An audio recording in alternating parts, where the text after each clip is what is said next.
Welcome to an evening with James Aitken, who is a member of the Guild technical team and has been involved with DecoderPro and JMRI for a few years now, once he went over to DCC and as a member of the Chinner and Princes Risborough Model Railway Club. If anyone has any specific requests, please let us know via the chat so James can cover those too. Welcome, James. Thank you for joining us, and over to yourself. Thank you very much, Ian, and good evening to everybody. Welcome to an evening with me. My plan today is to introduce DecoderPro, which is a computer program that will allow you to very easily set up your DCC decoders in your locomotives, or indeed other devices as well, potentially. I've only ever used it for locomotives, so that's what I'll be concentrating on tonight.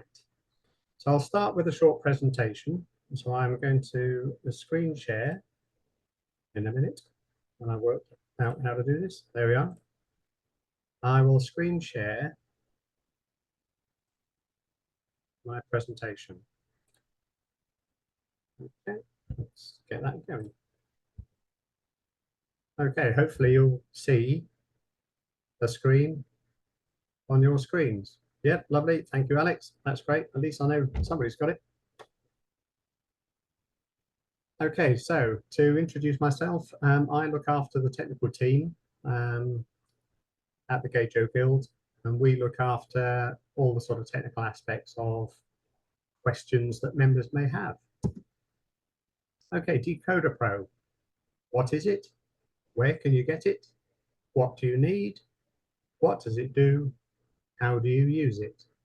These will be the aspects of DecoderPro that I'll be introducing this evening. Firstly, what is it? It's a program that runs on your computer, so you can change your DCC decoder settings.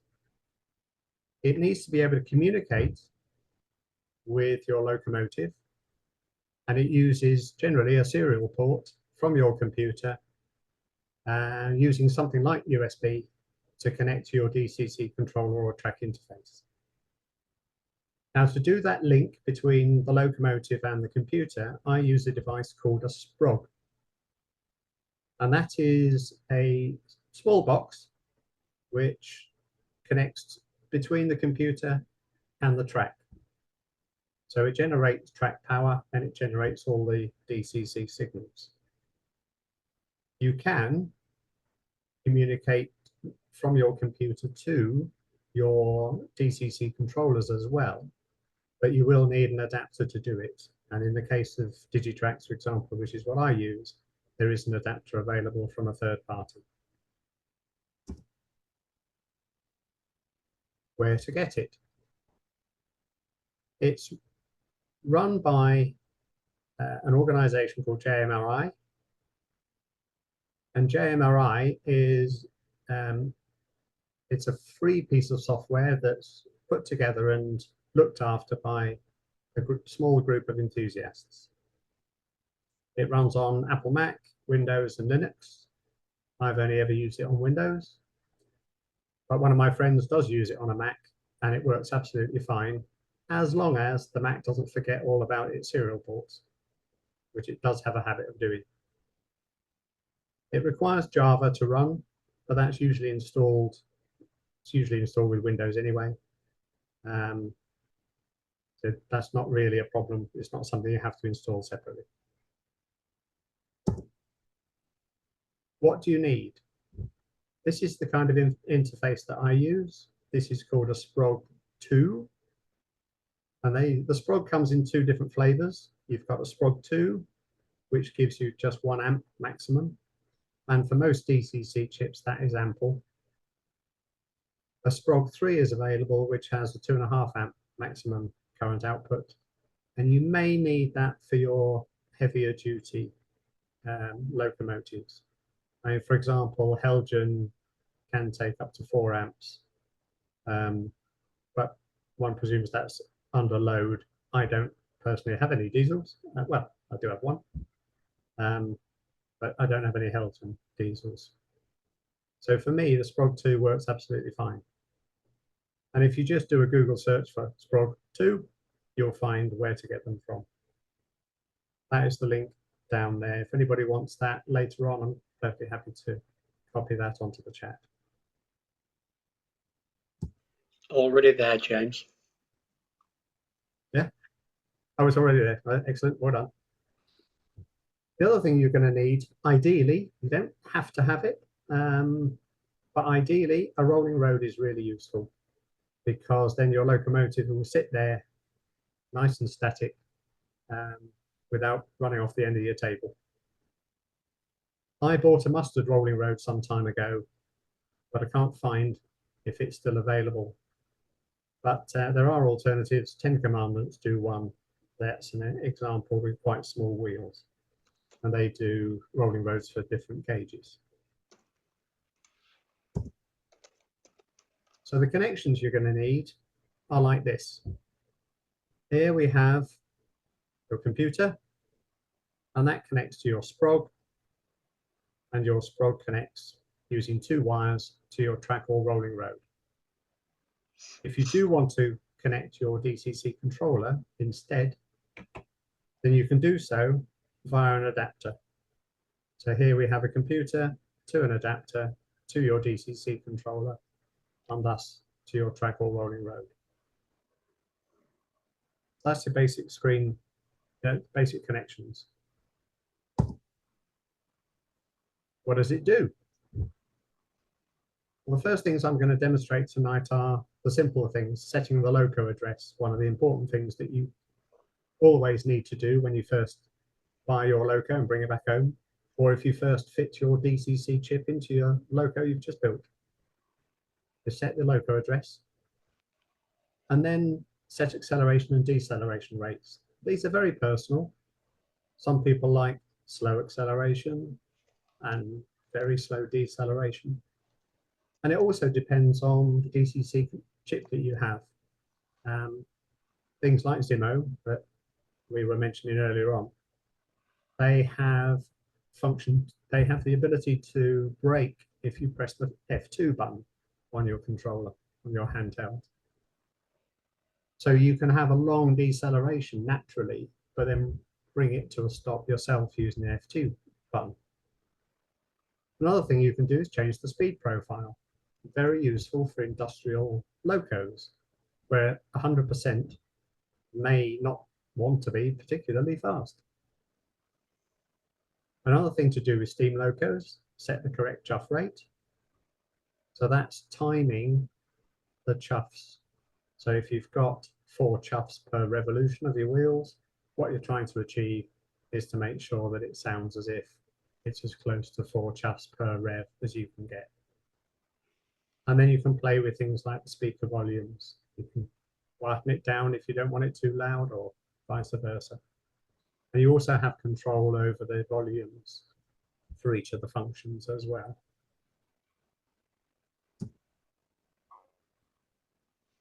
Advanced settings, more advanced things like mapping functions to different function keys. Your decoder will come with a default set, and you may want to map lights to different functions as well. Very much depends on what you're after. And one thing it does not do, it does not allow you to change the sound projects. You cannot change them. Because essentially DecoderPro is only really looking after your CVs, and there may be hundreds of those in the chip. But if you want to change your sounds, you're going to have to get a different device. How do you use it? Well, I'm now going to take you through an example using one of my locomotives, which is a Q-class loco fitted with a Zimo decoder. Okay.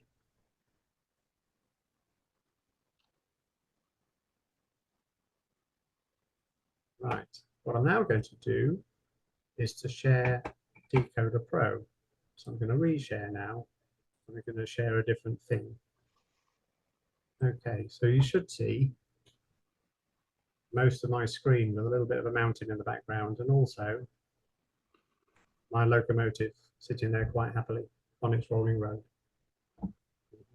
we just pan down a little bit, you can see the mustard rolling road sitting on a piece of track, and the tender sitting on a unit as well. Okay, we can all see that. You happy, Ian? Yeah. Excellent. Okay, so you've set your locomotive. Oh, yes, I should say. Over on the left-hand side, this panel, this is how DecoderPro will start up when you first run it. And it'll list your locomotive roster. Now, I've been building up that roster over time. Not all these locomotives belong to me, I hasten to add, because I do this for friends as well who don't have this facility. I'll help them set up their locos on my computer. So there's actually locos here from at least 3 of us. Right, so this is how it will appear. And here you can see on the left-hand side, we have a column, which is the name of the locomotive. We have its DCC address. And we have the decoder model and what we call it and who made it, etc., etc. There's a bit of useful information in there. It's almost like a little database of your locos. So if you've got a new loco, first thing you do is press the new loco button, which is over here on the left-hand side. And that pops up a little panel. There you go, in the middle of the screen. And what I always do is I will use the button down here saying read type from decoder. Let's let the locomotive tell you what decoder's in there and its simple details. So I'm going to press that button in a moment. What you will notice on the video here, you'll see the coupling rod moving. And that's an indication that the loco is being spoken to. There it goes.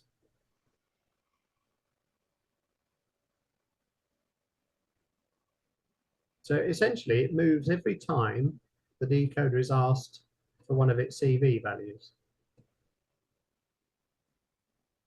And when it stops rattling about like that, it'll then highlight the decoders that it's, or the possible decoders that it's discovered.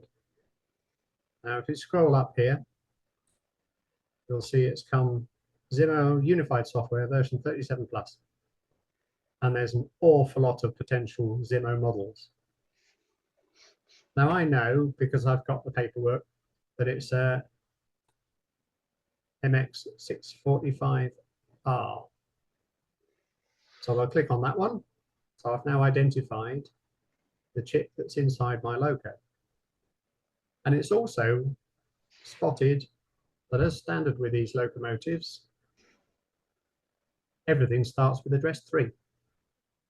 Now you can see my loco's number 535, which requires a long 2-byte address.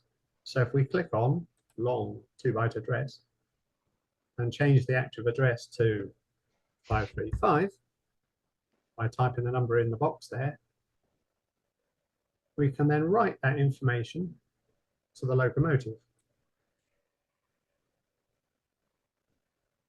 Job done.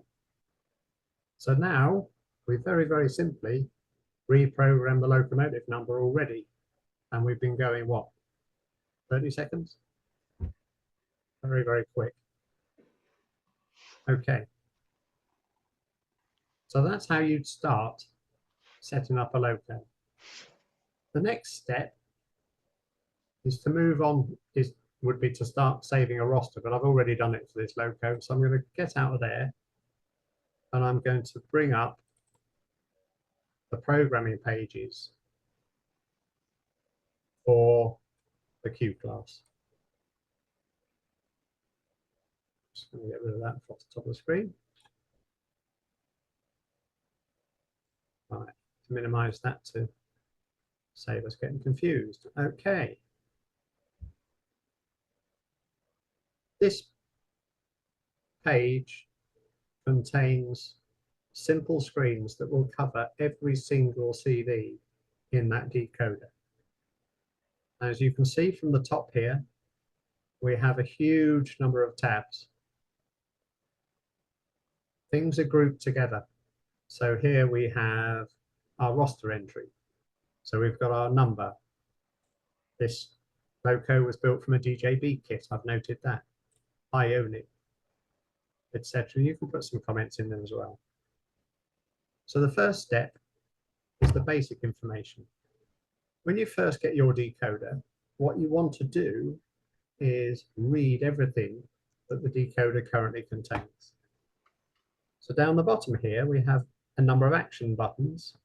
We've got read changes on a sheet, write changes on a sheet, read full sheet. I'm going to do that one. So let's set that one going. Again, coupling rod wobbles away. And all the yellow items change to white. And when they're white, that means that's the current value in the chip. Okay, job done. So we can now see that we've got a long 2-byte address. It's address 535, and it has a few other bits of information as well.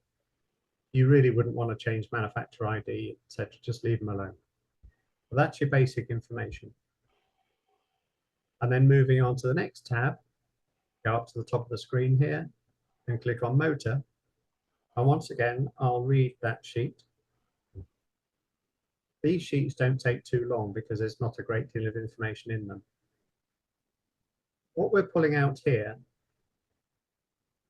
is things like acceleration and deceleration, which, as I said, is one of the first things I always change.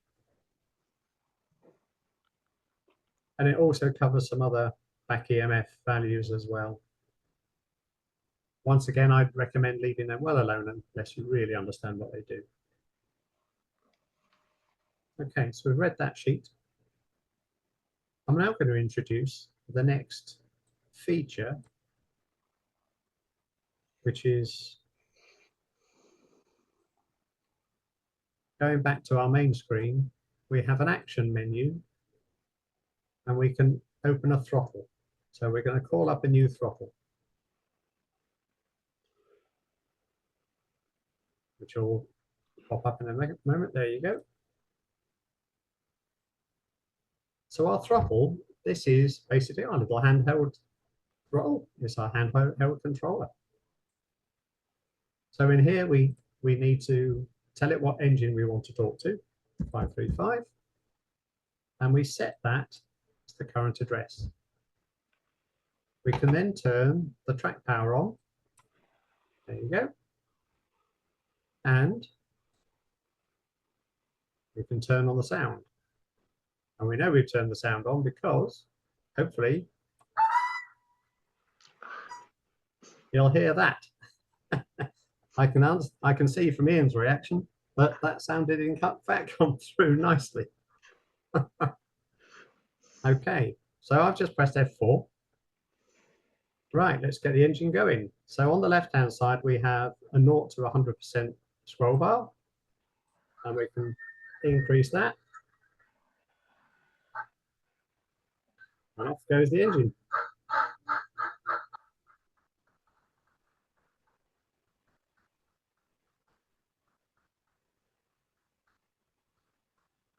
Now the throttle is extremely handy because I'll get the speed up a little bit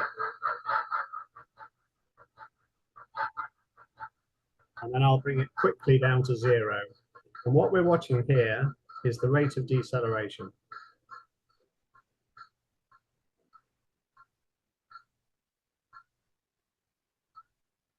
So that's quite nice. That's taken a few seconds to decelerate from a sudden winding the speed down to nothing from sort of a halfway speed. Let's have a look to see what happens. I'm going to turn sound off for a moment. Let's just see what happens when we change it. So if we change the deceleration rate from 50 to 100, we can then write just that one change to the loco by using write changes on sheet. It's gone red, it's gone white, done. So that was quick. And now, turn the power back on. Let's go back.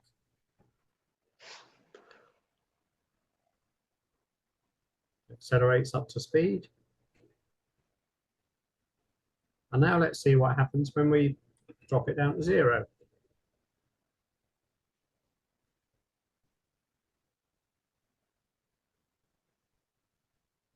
So that's taken a lot longer to decelerate, much, much longer than it did before. Now on my layout, if I'm heading into the station, I'd have gone through the back wall by now. So for me, that's just too long. And that's how Zimo start. They start with a deceleration rate of about 100. I just think that's too long. So let's change that back to 50. Let's change it to 40. Light changes on the sheet. Pop, job done. Power on. Back up to 50%. Now that's the acceleration rate. As you can see, I think that's not bad. You may think that's too fast. Let's bring that down to 0.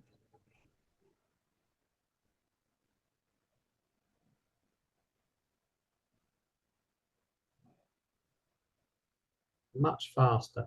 That's a much quicker deceleration rate. And of course, you can fiddle with those numbers to your heart's content. And for different locos, that could be a completely different number.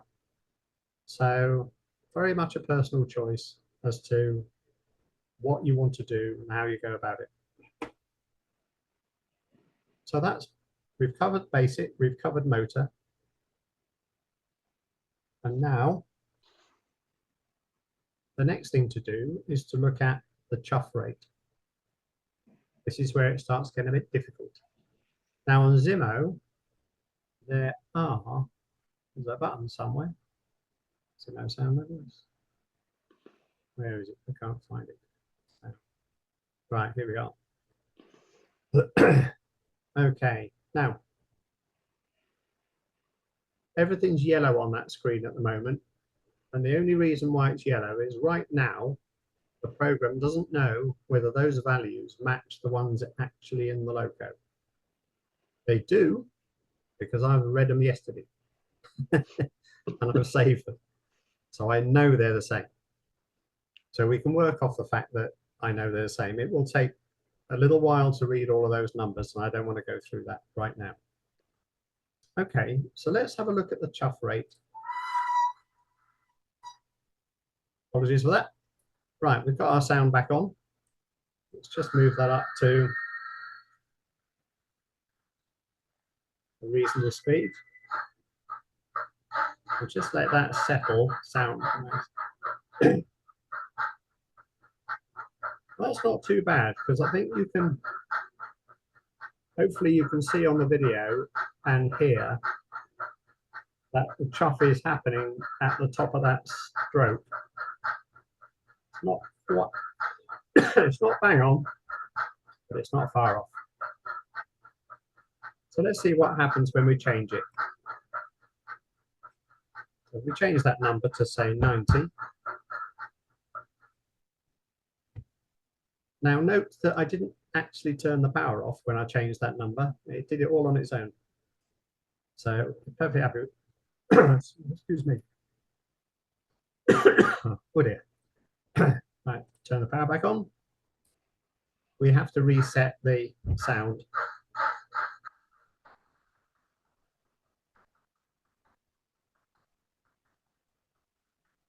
I think you can see that it's now slipping. The main chuff is moving around the wheel slowly. It's working backwards. It's at the top. Now it's on the right. Now it's on the bottom. And now it's on the left. Now it's on the top.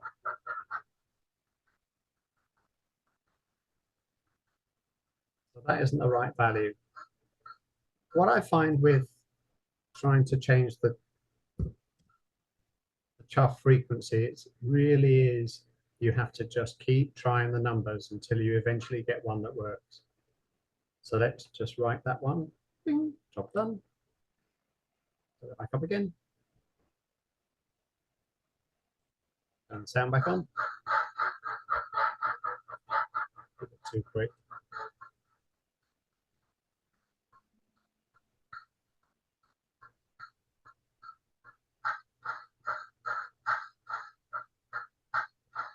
And what we're looking at is whether that chuff is occurring in about the same place every time it goes round, which is not quite.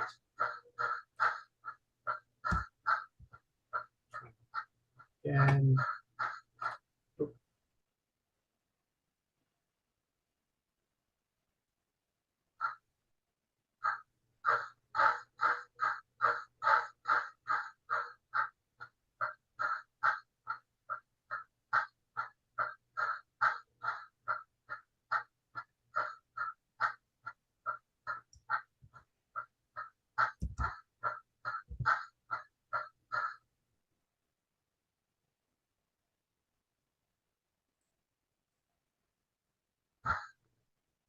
So, a repetitive process of getting the thing to work until you're reasonably happy with it.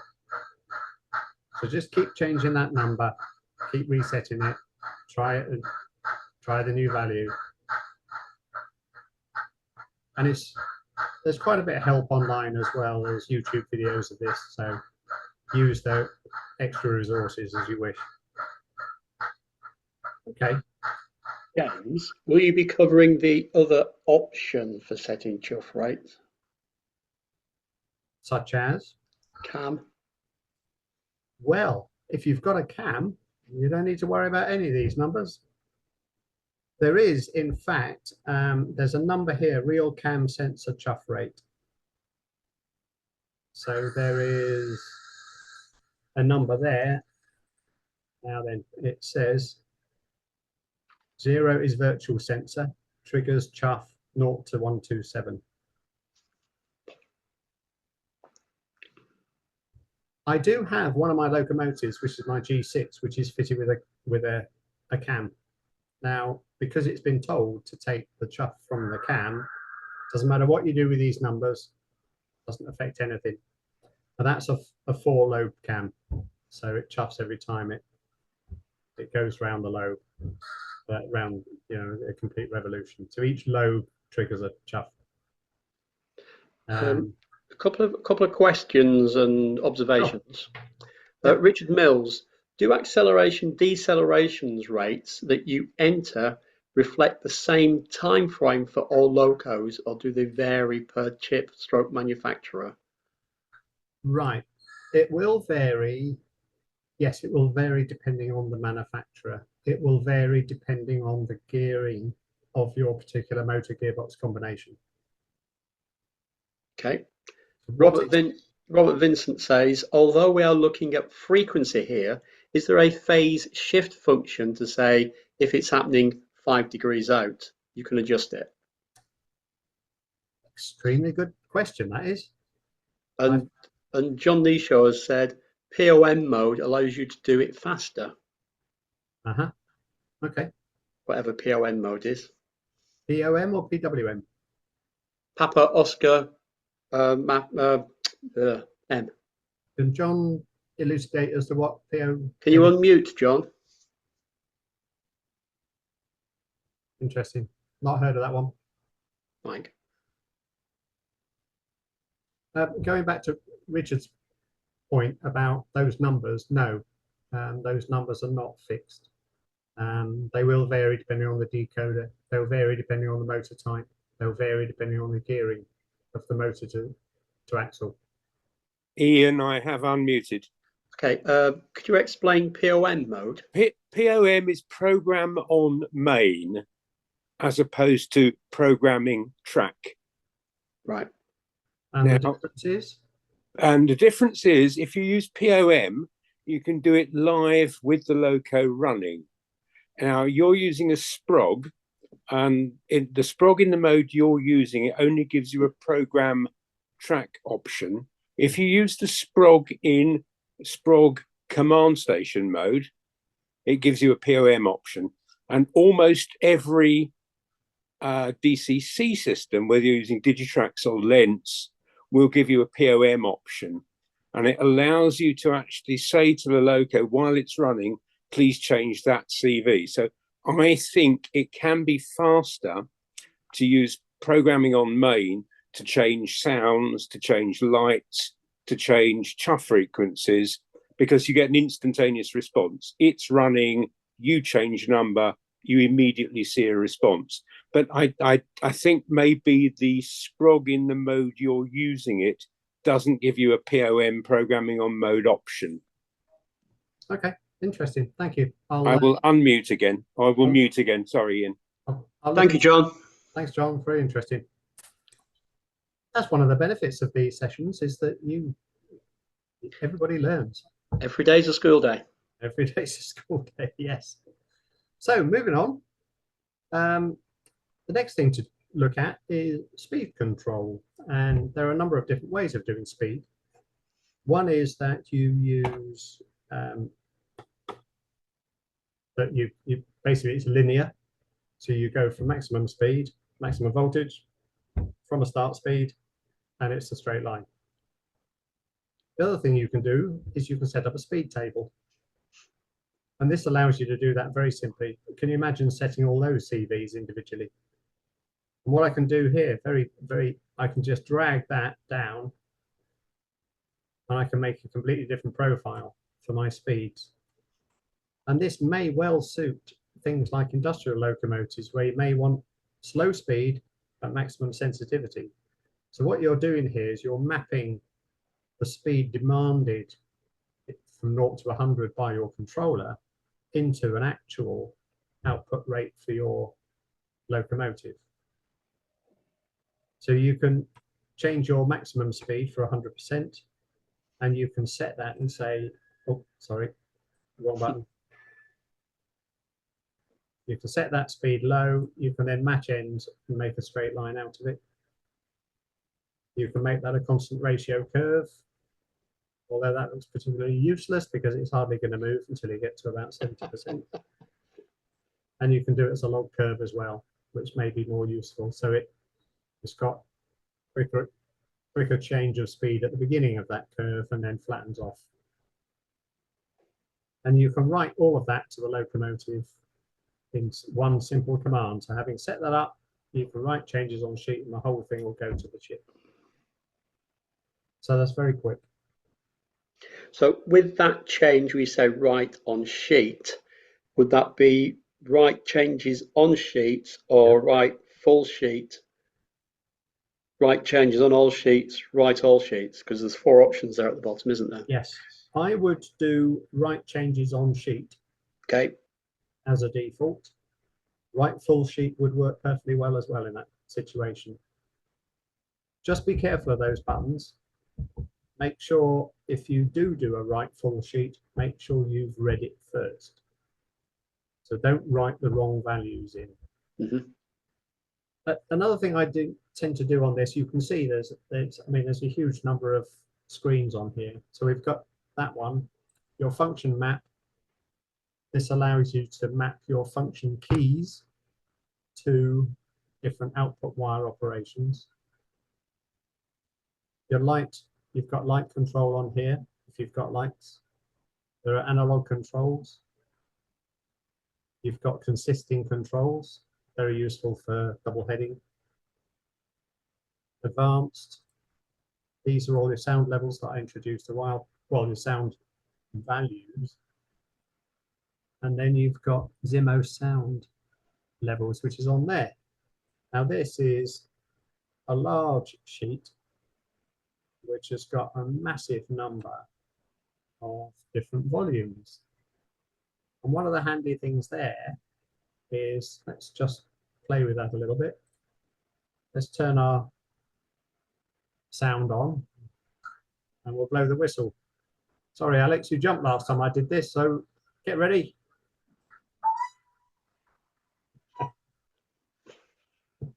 Good man, well done. So that's loud. Now, we can actually override that on this chip. You can set the volume of its function key F4. So I can do that. I can just slide that along to a much smaller number.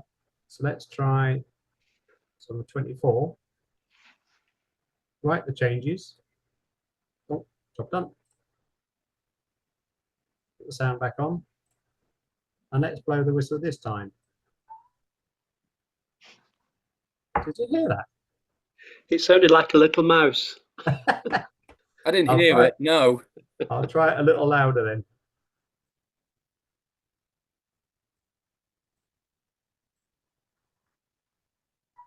You hear that one? Nope. Oh, right, a little louder. It works nicely here. It's just not coming across on the computer at the moment. Right, we're up to. Yeah. Okay. So what we're doing here is that every single one of your individual sounds is individually controllable if you want. You can just leave the overall volume at the top here, maximum. If you want, you can change that and everything will go quieter. Or you can individually change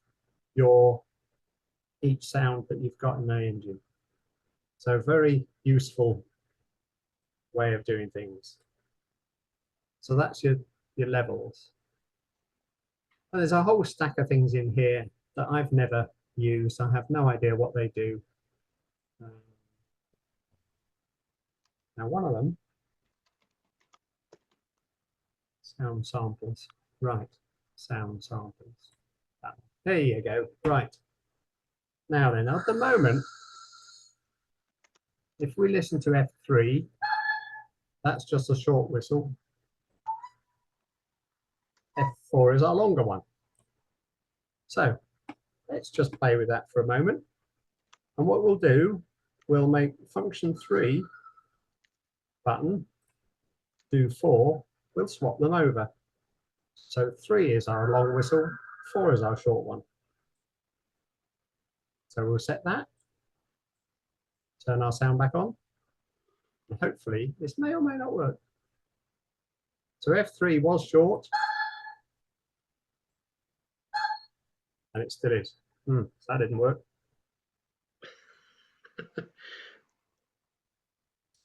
What have I done wrong? I think they're the physical function outputs as opposed to the sound Yeah, output. right. I've chosen the wrong tab. Oh hum. Right, where are we? Oh, here we are. Right, so sound samples. So what this is doing, this is mapping F3 to sample 25 and F4 to 26. So that's the thing I needed to change. So I'll swap them over. F3 is 26, F4 is 25. Right, changes. Put the sound back on. F3 is now a long whistle. F4 is a short one. So we do have the ability to change this, and it may be if you've got different locos with different chips in that you want F4 to always be a long whistle. This is where you do it. Okay, I'll change that back again because I like it. Nearly all my locos have got Zimmo, so they're all pretty much the same. James. Yeah. Yeah. Whistling away. Just going back to max and min speeds, Steve Hother points out the Sprog output voltage may not be the same as your layout, so it is best to set max and min speeds on your layout. Okay. Interesting. So of course, some controllers allow you to add either between, was it 12 or 18 volts, don't they? Whereby Sprog will be fixed at whatever it is. Yeah, right, okay. Excellent. Right. Sorry, could I come in now and explain that? It's Steve. Of course you can, Steve. My point is that when you set the top speed depends on your track voltage. And if you're setting up on through the Sprog, your loco may well run slower at maximum speed than if you're using your main layout voltage. So if you want to set the top speed to, say, a scale of 70 mile an hour, you need to do that first on your layout and then go to the SPOG for things like function mapping. Otherwise, you'll get a top speed that will be different when you switch from the SPOG to your layout. I hope I've made that clear. Yeah. Which DCC system are you using, Steve? Sorry, I use ESU, and can I just make the point, all the screens you're showing here are different for different decoders. So you're using Zemo, yeah. But if you used ESU, the screens that come up here are totally different. Yeah. So it is quite difficult to follow, and I guess Digitrax is different as well. I've only got ESU and Soundtracks. Yes, you're absolutely right. It's a very powerful tool. It takes a lot of understanding. Yes, I think it's the convenience side of things that really. Oh, absolutely. Yes, I'm a great supporter. I used to set up function mapping by hand, which I could just do on version 4 ESU. But on version 5 now, version 5, I found it impossible and bought a Sprog and never really looked back since. Yeah. You're absolutely right. This group of controls here is absolutely, this is Zemo. So this would be rather different if you. So we can. Yeah, I don't need the settings. While you're doing that, Brian Lewis has posted Sprog is nominally 15 volt output. Okay. Well, let's have a look at some of the other screens. So I have a T9 locomotive, which has got a Locksound version 4 in. So let's have a look at it coming up. There it is. Right. Now you can see on here far fewer tabs than there were on the Zemo. The basic one is pretty much identical, not exactly the same. But once again, it's your choice of short, long address. It's got your active address, 710 in my case, etc. Motor controls, acceleration this time, acceleration of 100, deceleration of 70. So that echoes exactly what we were talking about earlier, but those numbers are different depending on all those factors. What's the chip, what's the loco, what's the gearing, etc. Your basic speed control, that's very similar. I mean, there's a lot of commonality in chips because they have to. They have to respond to the same commands when they're told to move. So quite a lot of the settings are standardized. The speed table is a standard element in the system. I suppose that doesn't really have to be. It could be different, but it works in exactly the same way here. Your function map, well, that is enormous.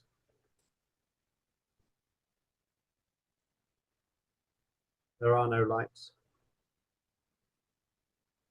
And you've got advanced controls of different types of protocols that it may recognize, etc., etc. And we're getting into really complex stuff that you don't really need to get involved with, not unless you're doing something really peculiar.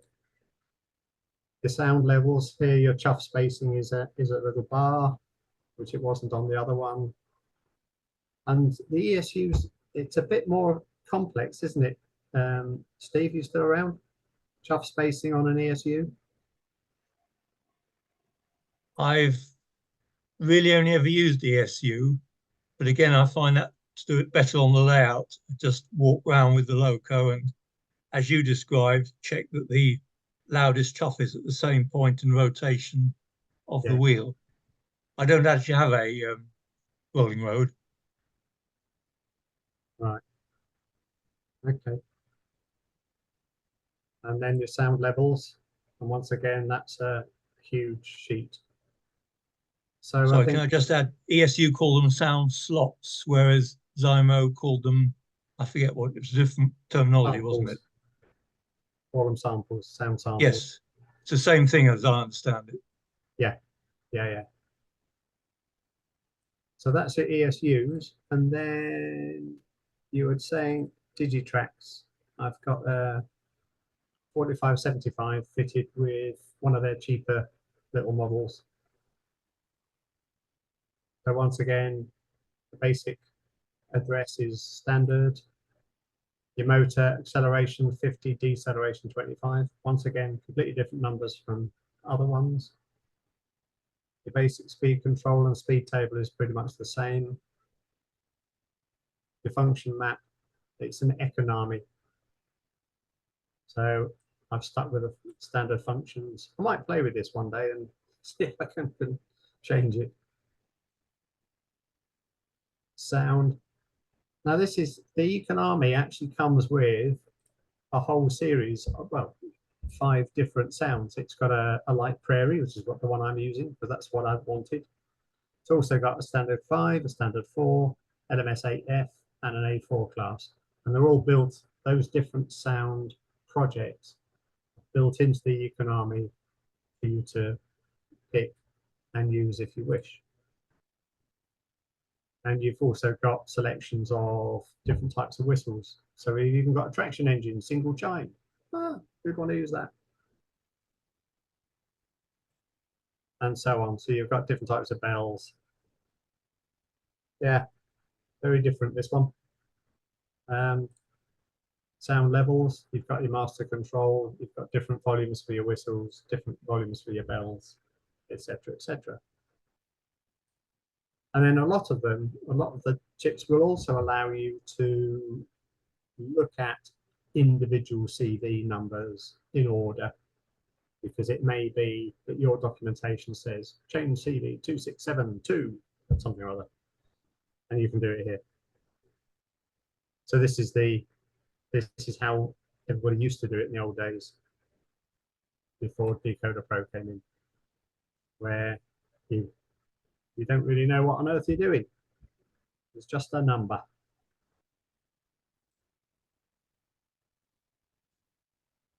So I have used various chips, as you can see, but generally speaking these days, I just find Zimos seem to work quite well. They're not terribly expensive. ESUs are. And that's what I've gone for. It's pretty much standard. Okay, any questions? I think we've covered. I've got one for you, sir. Yes. Supposing one has a particular class of locomotive and you set it up with DecoderPro, how you want it to be set up, and then you happen to have another 4 of the same class. How do you quickly take all the values for one and then write it to the other 4? Okay. Right. Well, we should be able to show you that by running up this Q class one. Okay. When you first get your logo. It's all right, hold on. Robert Vincent says Control C, Control V. Not quite that simple. Thanks, Robert. When you first get your logo, as I said earlier on, one of my jobs, I always read every single sheet and then I save that. And then all that information is then recorded on my computer. If anything happens to that chip, if I have to replace it, for example, say I short circuit it, burns out, I have to put a new one in. I have all the values that were in the old chip, and I can write every sheet at a time into that locomotive. I'm not aware you can do all of them simultaneously, but perhaps you can. That didn't. Well, oh, there you are. You didn't do it properly. Well, there you go. There's a button right at the bottom that says write all sheets. That's it. Now, from experience, I know that to read all the sheets from that decoder takes about 2.5 hours. Yeah. It's a very slow process. You saw the rate at which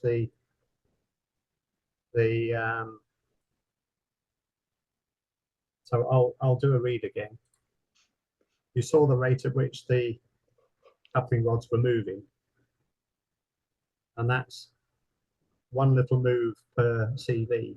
Well, there's 500 things to read. It takes a while. And the rest. And the rest. So, 2 things to make sure. 1, clean track. 2, very clean wheels. 3, make sure your contacts are working properly, because it'll sit there for a long time. So basically, yeah, you can just write the whole thing in one go, one button. So you can set it up exactly as you had it before. So they're quite useful, really.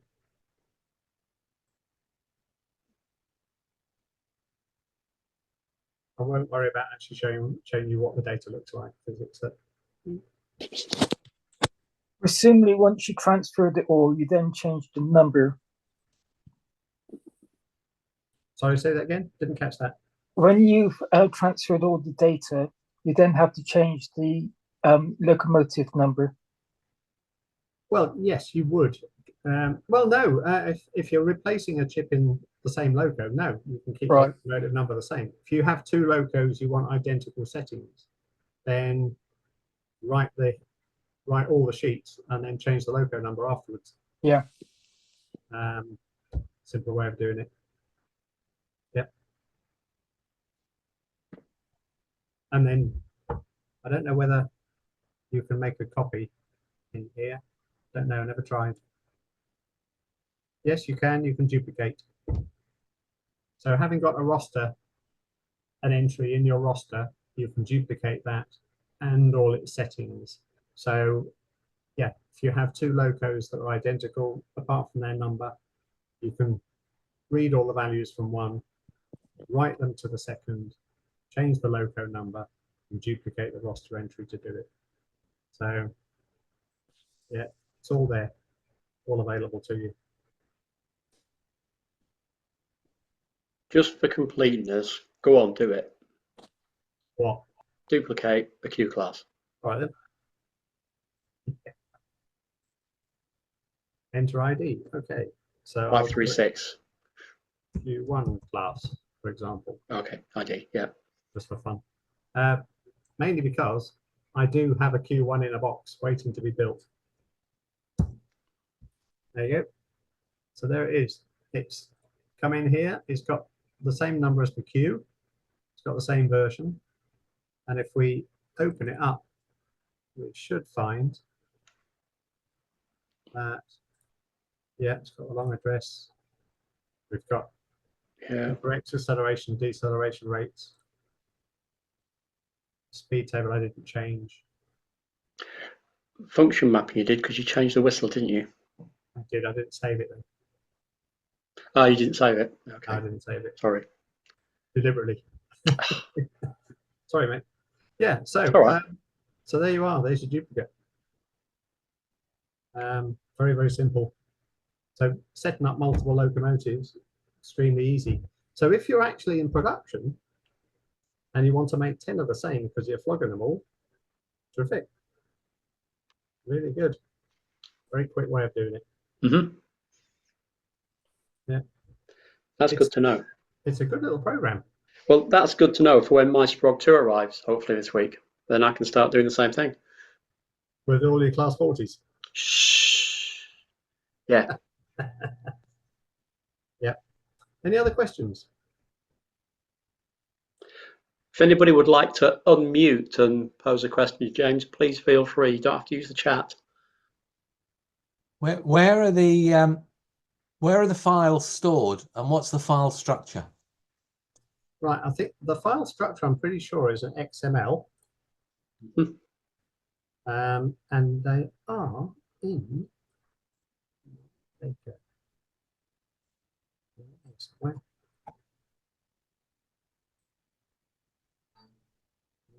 Can't do that. Right, let's have a look and see where they actually are.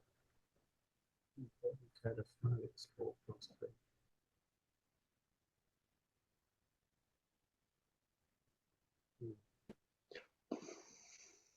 Would it be I did look them up a while back and I've forgotten where they were.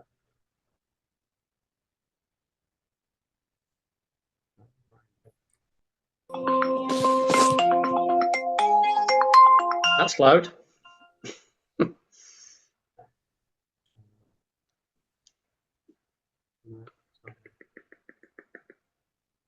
honestly can't remember.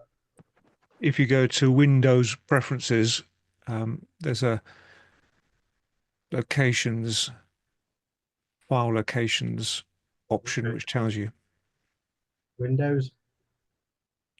Okay. Windows Preferences. Sorry, Jane. Windows on the Decoder Pro menu. Sorry, I'm not with you, Julian.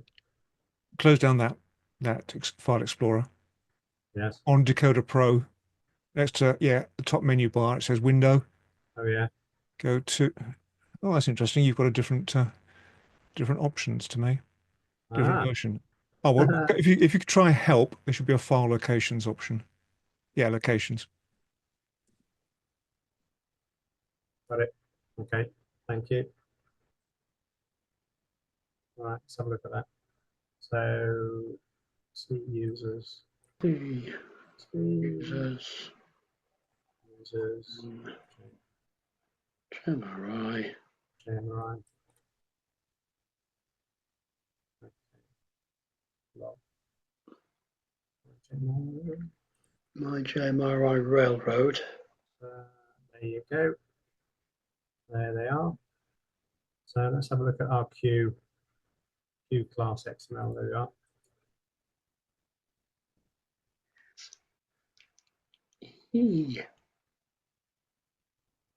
There you go. XML version 1.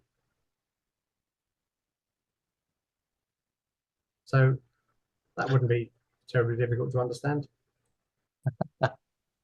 Are there any intelligent print functions on Decoder Pro that prints it in a format that's more compact than the XML file?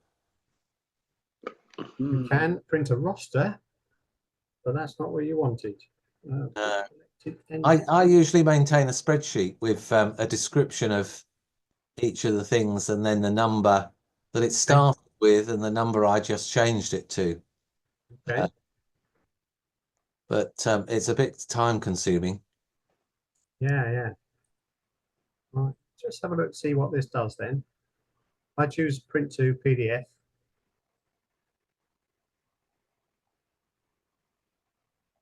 Save that somewhere. It pops up. There you go.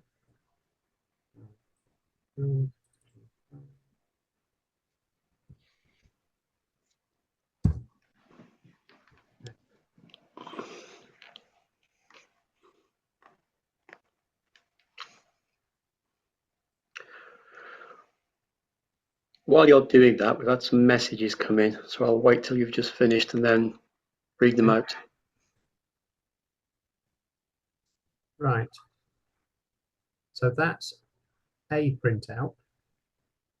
So you've got your it's Q1 class done. Not a great deal of information on that. It doesn't appear. That seems to be the only page. Okay.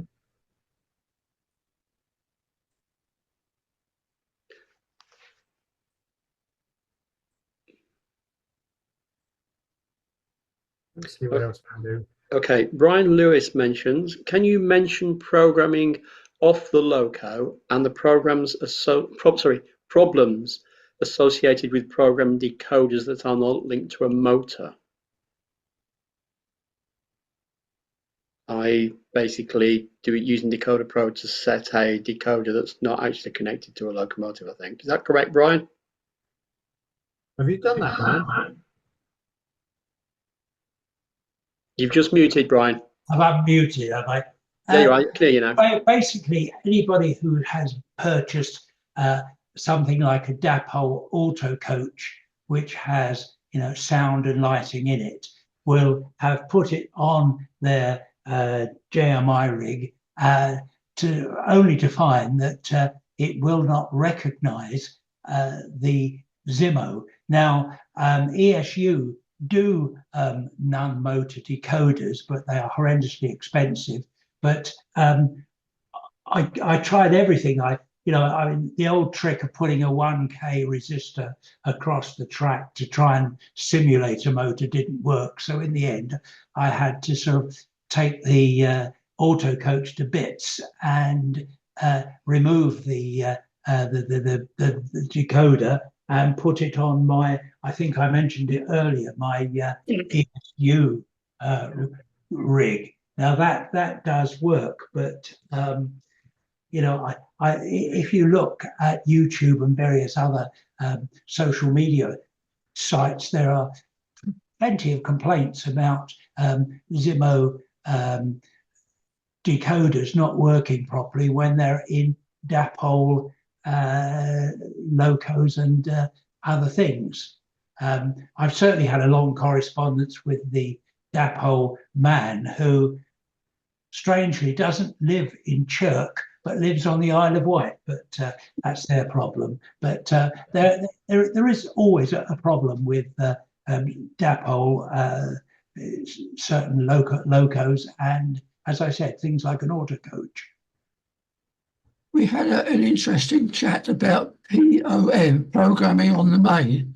I've just noticed on the spreadsheet I've got in front of me, it says programming track with a button. So one would imagine the program can tell you which mode you are changing your information on.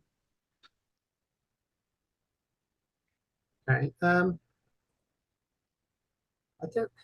I've certainly never tried connecting a decoder without a motor attached to it. Not in terms of powering up and getting it to work. In an auto coach, there isn't a motor. Because the chip is just, what's it, just controlling lights and things? And sounds. And sounds. Could I add to that I've had the same problem with ESU chips. If there's no motor load, it won't program. I was trying to use one as a sound-only chip without driving the motor, and you had to put a load on to program it. Yeah. Can you do that with a resistor, Steve? I think so. It was a long time ago, but yes, I think that's what I did. The beauty of the ESU system, I don't know if I can show it, is that you can see it has its own motor. Yes. Right. So that the implication is then if the motor's already on there that you need a motor load. Right. Chaps, John Neeshaw has just said you need a resistance across the grey and orange to program. Right. Grey and orange on the chip. Also about settings in terms of where they go or where they land. You can change the settings of DecoderPro to specify the file location. And Peter Jackson has said you can save DecoderPro to save all the data in, for example, Dropbox, so that if your computer dies, you still have all the data through preferences. Very handy. Yeah, good. Is that on a later, one of the latest versions that you can use Dropbox? I don't think it matters, does it? It's wherever you tell it to go to, isn't it? Okay. Yeah, I guess. Edit preferences. I mean, it's a simple enough job when you found where it's going, and I ought to have known where it went. All versions from John. Yes, if you go click on edit and then preferences, I can't do it because I've got edit at the top. Second entry, no, edit. Oh yeah. Preferences. Oh yeah. And then file locations. That's it. You can then define exactly where you want the data to go. Right. Brilliant. Thank you for that. Thank you. Actually, connections and defaults. There are times when I run this that the Sprog decides that it's not going to be COM4, it's going to be COM5, and it then says, "Oh, I can't find your Sprog, so you'll need to choose another COM port." And then when it does that, it loses all these settings. So you quite often have to come into defaults and turn your throttles and the Sprog programmer are linked together, and you want that and then save those settings. So yeah, a bit of a pest, but easy enough to do. Okay, yeah.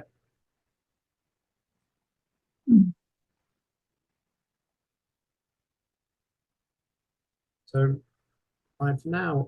we were talking earlier on about Zimos in depots, and I have a depot locomotive here, which I can then introduce another feature of this software, which is the identify button. So if you think that your loco is probably something that you've already got, you can stick it on there and you can say, identify this loco, please. And it'll read the locomotive number, it'll read the chip manufacturer, and if they match something that's already in your roster, it'll select it, which it has. Selected my DAPL 08. So I can pull up the programmer for that, and you can see here that we've got all the same information as we've had before. And we have accelerations and decelerations. And similarly with the throttle, I can now finish this loco. I can release that, press the release button here on the throttle, and I can change the number to the one on the side of my 08, which is 3282. I can set that, and turn the power on, and I can get that one running with the sound, possibly. Come on.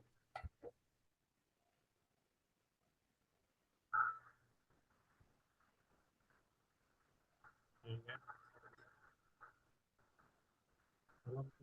A lovely little diesel for you diesel enthusiasts, of who I'm not one. This was running perfectly all right earlier on today, and now it's decided it's not going to. Come on. Camera shy. Yes, absolutely. Isn't it annoying? Funnily enough, I had exactly the same problem with an 08 shunter last week for somebody who's with us tonight, and I took it off the rolling road and put it back on the workbench and gave its wheels a clean with cotton buds and meths. Yeah, yeah. Brand new locomotive. You would not believe how dirty the wheels were.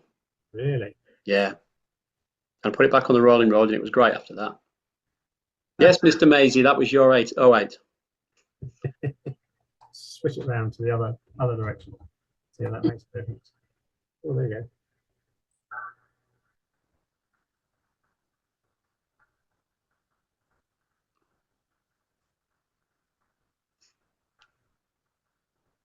So there you go. That's our 08 running.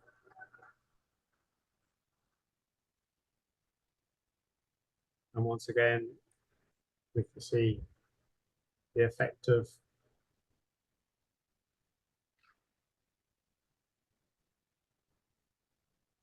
the fact that they, even at maximum speed, they don't run all that quickly. Oh, they do.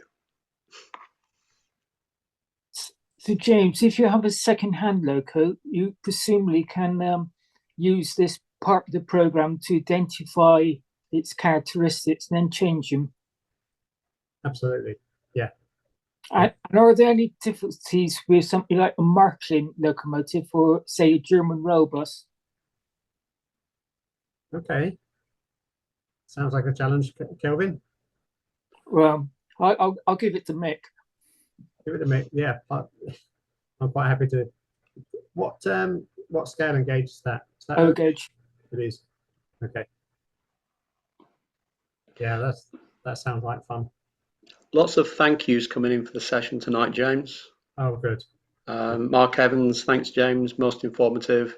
Frank Neubauer, thanks very much. Very interesting. Bye. Stephen Toll, thank you, James. Very interesting session. Brian Flanagan, thank you. Very useful. Philip Taylor from USA, thank you. Michael Fritz, Germany, thanks for an interesting session. So it's been good. I think a lot of people have got a lot out tonight. That's good. Well, that's what these evenings are all about. Yeah. Mark Hitchins asked, can you get a copy of the presentation? Of course, the presentation as it is being recorded anyway and will be available on YouTube. Yeah. I suspect you'd like the PowerPoint. Yes, exactly. That. Thank you. If that's available. Thank you. Yeah, we can get that. We can get that available somehow. What Great. I'll do is I'll put it alongside the video on the Evening With page on the Guild website. Okay, that's lovely. John Thanks, Lee everybody. Shaw, I thanks, much James. appreciate that. Well, any more questions, or should we call that an evening? I don't think we've got any more questions. I'll just do the, if everybody's happy, I'll do the wrap up. And then Can I just ask just one more question? Of course you can. Carry on. How intelligent is it? If you read one type of decoder in and duplicate it, and then try and write it to another loco with a completely different decoder, will it pick that up? Probably not, I suspect. Because at the end of the day, what it's doing, it's writing CV numbers, which will probably work quite happily with a completely different chip, because the CVs will be CVs and they'll all respond to the same commands. So I doubt it's that intelligent. I think the intelligence would have to rest with the operator. Yeah. There might be one issue in that how the sound file is mapped to the function outputs. Yeah. Possibly that might be an issue, because different sound files from different suppliers have different sounds on different function mapping keys, don't they? Yeah. Or they don't use, so for example, Zemo, F2 is always break, whereby on ESU, virtually anybody doing sound files for ESU, that's one of the whistles. Yeah. And the sound slots on ESU are arranged in totally different CVs to the way they're arranged on Zemo. Possibly, yeah. Absolutely. Yes, there would be. Yeah. So chaos. If I could add to that, on the German decoders, sound on and off is F1, whereas on the American ones, certainly early on, it was F8, and you couldn't change it, so it was quite complicated. Yeah. That's an interesting thing, Steve. Do you so F8 isn't changeable on the old Digitrax or Soundtrax chips? On the very old soundtracks, and I'm going back, because that was the first I got about 25 years ago, F8 was sound on and off and could not be changed. Okay. I think on the latest soundtracks, which I've got one, it's called the Tsunami, I think it can be changed. But, there's 25 years of progress in that. Okay. If it's a Tsunami 2, Steve, it can be remapped to a different number as well. Right, thanks. But so the very early ones were curious. They all claimed to be genuine recordings. They were all American locos except for one, which described itself as a British L1 tank. And they also claimed they were all genuine recordings. I've yet to find the preserved British L1 tank. Exactly. Where will they get that sound from? Heaven knows. Well, but when I started, that was good enough. Was an L1 3-cylinder? No, 2. Right. Okay. It Probably wouldn't an surprise me if they got an A2 then. one of those railway sound LPs. Argo Transicord. You got it. Well, I used those because there was a choice of chime whistles. I was trying to get one for an A4, and someone gave me an old Argo Transicord, and there was a choice of 2 chimes on this American one. So I played it on the record player and selected the one I wanted. James. Brilliant. James, I don't know if you can hear me, but I remember the old American wow sound 3s and wow sound 4s. They had a voice, and you program them with your fingers on the. Wasn't on the, yes, it was on the computer, and you had a choice of about 100 different whistles or something, and you'd hear this terrible whistle, say Baltimore and Ohio 3 chime whistle or something like that, and you could spend an evening, not actually doing anything other than listening to American chimes and whistles. Great fun. They do have an awful lot, don't they? It's quite ridiculous. Can I just add to that, because there's a fundamental point here. The American, I think it's Tsunami 2 soundtracks, has only one steam chuff, which you can vary what they call cadence and other things. But the one I bought had 82 different whistles. of which 80 were American, unfortunately, and lovely ones, as Brian describes, but only 2 were suitable for British. But you don't buy a sound chip for a particular steam loco. You buy a steam chip and pick one of the 82 different whistles. Yeah. But the key point for me was the Westinghouse pump varied in speed as the as the train came to stand, which is one of those things I remember from Liverpool Street, whereas the German Westinghouse pumps, although you could change the rate with the CV, it did not change as the thing was running. Right. But I found it very difficult to set up simply because I was used to ESU. Right. You know, we were talking about Zimos and the function 2 being the brake. Yeah. Does anybody know whether it's possible to change that to F11? Why would you want to? Well, again, just to match soundtracks, because F11 is the brake on soundtracks. I suppose I mean, I'm not one to really know a lot about this, but you know, there's people here with a lot more experience than I. But I'd have thought you could do, but all the handsets I've seen means F11's on a higher function key, so you haven't got it available on F1 to F9, F10, have you? Yeah, that would be a point. Yeah, I mean the Digitrax handhelds actually go all the way to F12. Can I chip in? F2 braking was something fairly recent because historically it wasn't. It was something. I think it was something Paul Chatterton started putting on chips for Digitrax, Digitrains. Can I add to that the ESU version 5, as supplied by Wheel Tappers, I got the name right, Wheel Tapper Sounds DCC, has brake on F5 and F6. One's a normal brake, one's an emergency. The problem is if you have a mixture of decoders, it gets a bit confusing for drivers. So I take it off. But it seems to be a feature that's coming in on quite a lot of makes now. Yeah, ESU, the brake does seem to be on F5 pretty consistently, certainly across the version 5 chips. But it depends on the supplier. I don't think Howes of Oxford do that one. I think they still... Lego Man does. Right. And yeah, Lego Man does as well. But that's a function mapping, isn't it? You should be sound mapping. You should be able to change. Yes, I do. I take it off, but it's a new feature on ESU as far as I'm aware. Right. With version 5. Okay.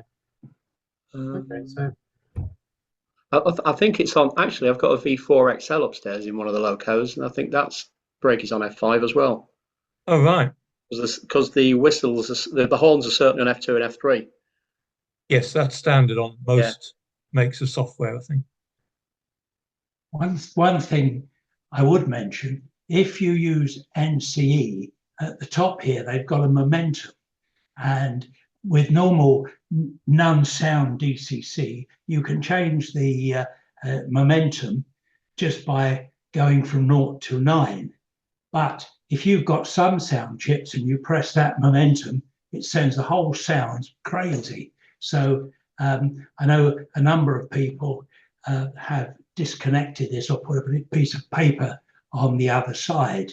And going back to F11, of course, with NCE, they only go from 1 to basically 9. But then if you want to get more, like you press program and that 11, and sometimes you get unexpected results.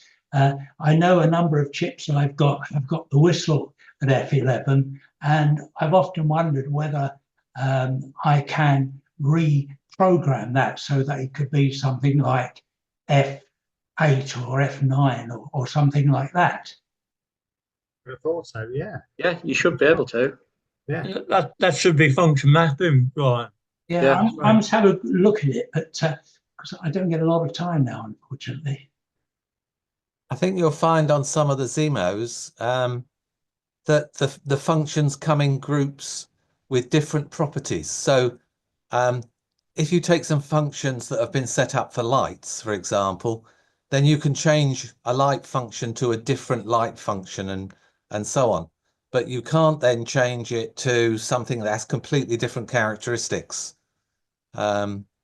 So you're a bit constrained as to what you can move and what you can't. I had that problem on a Dapol, I think it was a Dapol 08. I was finding that if you look at the manual, which is very complicated, it divides the functions up into different function groups. You talk about Zemo. Isn't F5 used in some cases for braking or active braking? Not on Zimo these days. It's F2 for active braking. Always. I don't know, it's just going through my mind that I've sort of seen F5 used in that area because you get a delayed braking. On F5 on this chip, it's got quick select. It says for steam, switches from standard chuff sounds, normally for a heavy train, to a light engine where chuffs are quieter. For hybrid locomotives, switches engine type, usually effective only at standstill. Yeah, F5 on the Zimmer now is normally what they call half speed, isn't it? Yeah. It's normally F2, isn't it? F2 is brake, F5 Yeah. is half speed stroke light engine shunting. That's it. Yeah, so sort of quietens it down. Which my 8F has. Yeah. I think the moral of all this is to abandon DCC and go to radio control. No, I don't think so. Yeah, but you still need the DCC for the sound, Brian. I wouldn't know. I wouldn't know. Anyway, thank you very much indeed. I really have enjoyed this. I'm going to good. Back thank you, Brian. Mrs. Lewis now and nice to see you, Brian. She's okay. Okay, bye. Thank you, Brian. Bye for now. Okay, before we wrap for tonight, I'm just going to go through a couple of things with everybody. So I'm going to share screen. I won't share the screen of sharing James because that will cause all sorts of problems. Firstly, our virtual show, which is coming this Saturday for anybody that's not aware. So all day Saturday, the 1st of February, the virtual model railway show, accessible from the homepage of the Gauge Guild website. You do not have to pay to enter. You don't have to be a member to enter. It's open access. And as you can see, the doors open in 108 hours, 2 minutes and 41 seconds. Thank you to Julian for the countdown clock. Yeah, so not long to go, everybody. And even though we've got live sessions on the Saturday, all the live sessions on Saturday are going to be recorded and then hosted on YouTube, and they'll be available for a month under the virtual show banner, effectively. Okay. Moving on to an evening with, let me pull this full screen and slideshow from first one. Come on, slideshow. Why isn't it doing it? I've not done a slideshow with 360. There we go. Current slide. So thank you, James, this evening. Next month, in February, 26th of February, we've got Nick Dunhill with the continuing saga of the loco build that he started 2 years ago as part of these sessions now. This specific session will be about making ash pans, the hydrogen motor gearbox, and also to show where pickups can be installed, certainly which can be difficult on things like 240s or 222s, where you're a bit restricted on where you can get a gearbox and motor and your pickups in. And you'll also look at the installation of brakes as well. So that's the 26th of February, free to Guild members, £3 for non-members, the nominal fee there. Okay, let's see if I press the right button. Our calendar for the rest of the year for an evening with is looking like this. So as I've just mentioned, February with Nick Dunhill, ash pans and pickups. In March, we have Tony Andrews, who's doing carriage painting part 1, specifically looking at just general painting for like Southern Railway vehicles or Great Western vehicles. April, currently awaiting a confirmation on somebody to do April for us.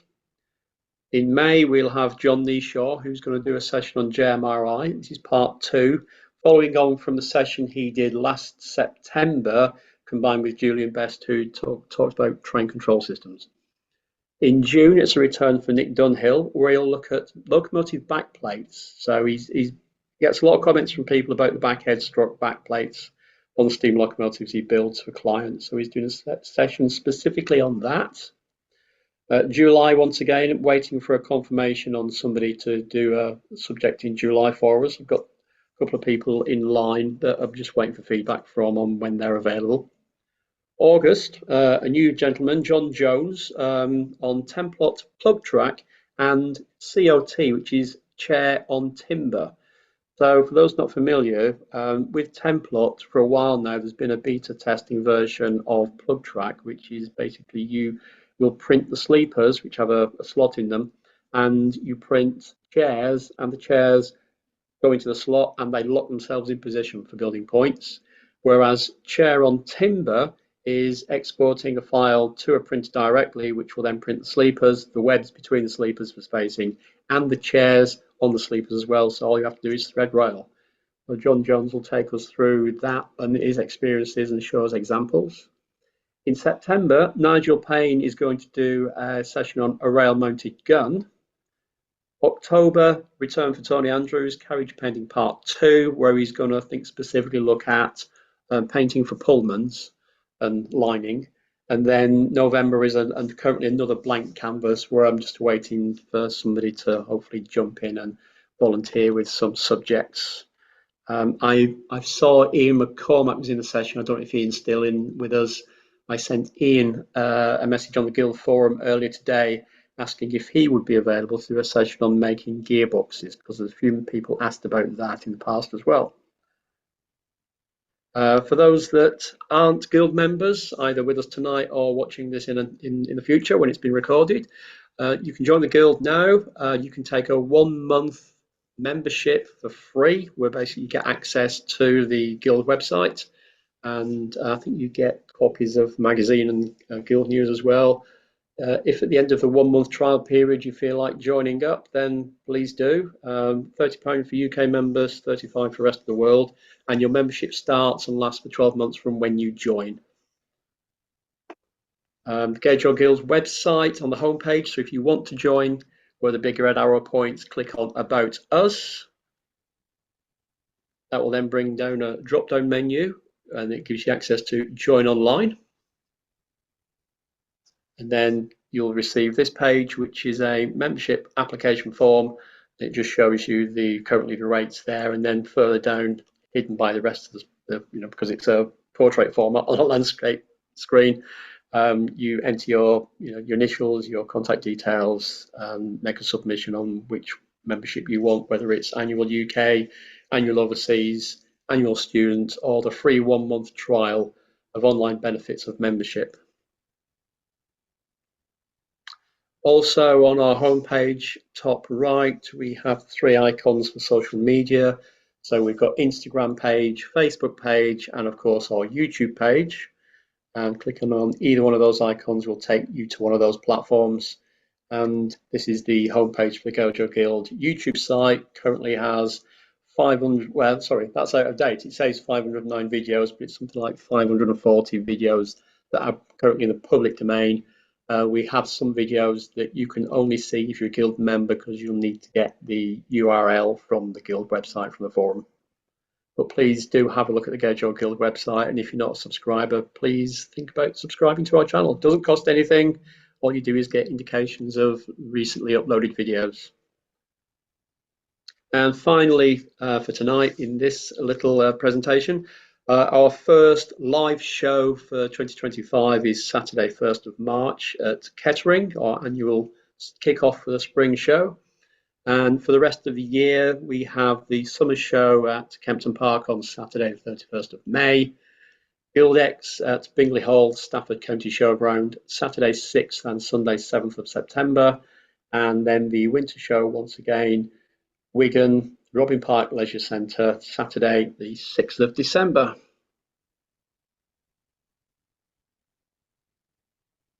So I would just like to thank James once again for a very interesting and informative evening. I've learned a good few things this evening, which is going to help me when I get my sprog.